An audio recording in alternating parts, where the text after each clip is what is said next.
Aujourd'hui, j'ai le plaisir d'accueillir Liliane Lémé-Pierre, qui est psychologue clinicienne, psychanalyste aussi.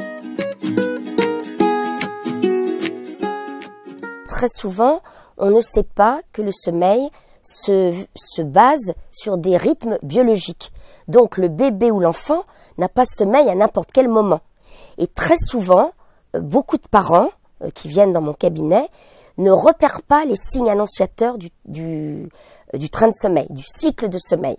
Or, chaque bébé ou chaque enfant a des signes particuliers qui sont toujours les mêmes pour chaque enfant.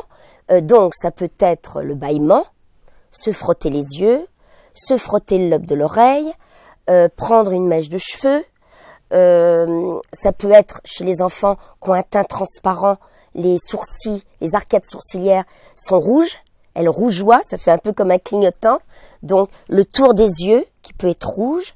Donc, l'enfant peut avoir tous ces signes-là. Il y a même des bébés qui se mettent le doigt dans l'oreille. Et souvent, les parents disent « Oh ben non, il n'a pas de signe ». C'est beaucoup plus facile de coucher un enfant si on le couche au moment où son train de sommeil arrive. Il va lutter beaucoup moins que si on le couche au milieu d'un cycle de sommeil.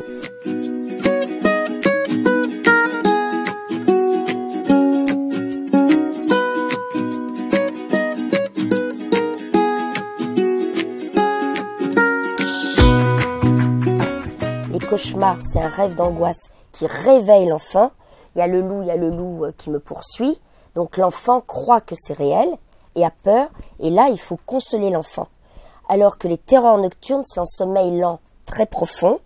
L'enfant dort profondément. Il est assis, il transpire, il voit comme une vision d'horreur. Il a l'air terrifié, il hurle.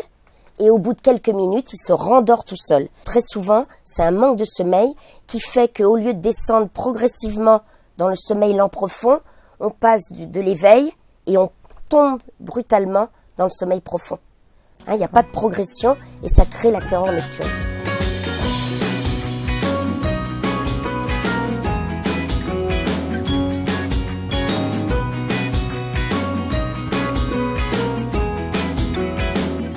Ce qui est important et le conseil que je peux donner à toutes les mamans qui allaitent, c'est de ne pas laisser le bébé s'endormir au sein.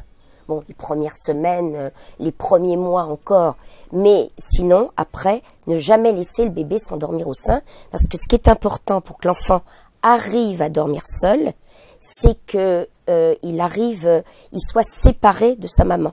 Donc, dès au sein, la maman sent qu'il va s'endormir, elle le pose dans son lit ou dans son berceau.